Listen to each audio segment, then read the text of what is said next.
നമസ്കാരം, K C ജഗന്നടപ്പളാണ്. ഞാനിപ്പോൾ ഉള്ള വട്ടക്കുളം ഗ്രാമപഞ്ചായത്തിന്റെ മുന്നിലാണ്. ഇവരുടെ മൂക്കിന്റെ തുമ്പിലുള്ള റോഡ് തന്നെ ഫുള്ള് കുണ്ടും കുഴികളും നിറഞ്ഞതാണ്. പിന്നെ ഈ ഗ്രാമം എങ്ങനെ രക്ഷപ്പെടാനാണ്? ജനജീവിതം ബുദ്ധിമുട്ടിലാക്കുന്ന റോഡിന്റെ അവസ്ഥകൾ കാട്ടുന്നതാണ് ഇന്നത്തെ വീഡിയോ. കാണാം. പ്രാദേശിക റോഡുകളുടെ നിർമ്മാണവും പരിപാലനവും പൂർണ്ണമായും ഗ്രാമപഞ്ചായത്തിൽ നിക്ഷിപ്തമാണ്. അതിനാവശ്യമായിട്ടുള്ള റോഡ് മേഖലയിലുള്ള ഫണ്ട്, അതിന്റെ മെയിൻ്റനൻസ് ഗ്രാന്റ് ഉൾപ്പെടെയുള്ള കാര്യങ്ങൾ സംസ്ഥാന ഗവൺമെന്റ് അതാത് ബജറ്റ് വിഹിതമായി വർഷാവർഷം അനുവദിക്കപ്പെടുന്നുണ്ട്. എന്നാൽ വട്ടവടം ഗ്രാമപഞ്ചായത്തിലെ UDFന്റെ ഭരണസമിതി പ്രാദേശിക റോഡുകളുടെ പരിപാലനത്തിൽ കാണിക്കുന്നത് വളരെ എതിരായ നയമാണ് സ്വീകരിക്കുന്നത്. ഇത് യഥാർത്ഥത്തിൽ ജനങ്ങളോട് കൂടിയുള്ള ഒരു വെല്ലുവിളിയാണ്.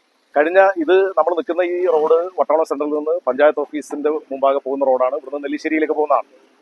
നൂറുകണക്കിന് വരുന്ന വിദ്യാർത്ഥികളും അതുപോലെ തന്നെ പഞ്ചായത്തിനെ ആശ്രയിക്കുന്ന ആളുകളൊക്കെ ഉപയോഗിക്കുന്ന റോഡ് മാസങ്ങളായി പൊട്ടിപ്പൊളിഞ്ഞ് കിടക്കുകയാണ്. ഒരു മഴ പെയ്തു കഴിഞ്ഞാൽ ഒരു തോട്ടിലൂടെ വരുന്നതിനേക്കാൾ കൂടുതൽ വെള്ളം ഒലിച്ചു വരുന്ന പ്രദേശമായിട്ട് മാറി. വാഹനങ്ങൾക്ക് സൗകര്യമായി കടന്നു പോകാൻ പറ്റാത്ത പ്രയാസം, കാൽനട യാത്രക്കാർക്ക് പ്രയാസം, ഇങ്ങനെയുള്ള ഒരു മേഖലയാണ്.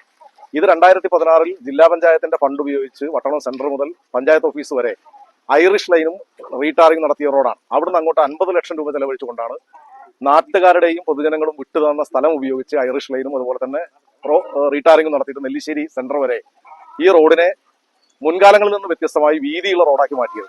എന്നാൽ ഇത് പരിപാലിക്കേണ്ട ചുമതല MLA ഫണ്ട് വെച്ചും ജില്ലാ പഞ്ചായത്തിന്റെ ഫണ്ട് വെച്ചും നിർമ്മിച്ചതാണെങ്കിൽ കൂടി, മെയിൻ്റനൻസ് നടത്തിയതാണെങ്കിൽ കൂടി, അതിന്റെ പരിപാലന ചുമതല പൂർണ്ണമായും ഗ്രാമപഞ്ചായത്തിൽ നിക്ഷിപ്തമാണ്. ഇത് വീണ്ടും നന്നാക്കേണ്ട ഉത്തരവാദിത്വം MLAക്കും ജില്ലാ പഞ്ചായത്തിനാണ് എന്ന വിചിത്രവാദമാണ് ഗ്രാമപഞ്ചായത്തിന്റെ ഭരണ സാരഥികൾ, നേതൃത്വം യാതൊരു വിധത്തിലുള്ള ഇതില്ലാതെ വിളിച്ചു പറഞ്ഞുകൊണ്ടിരിക്കുന്നത് എന്നുള്ളത് ഇത് ജനങ്ങളോടുള്ള വെല്ലുവിളിയാണെന്ന കാര്യത്തിൽ തർക്കമില്ല.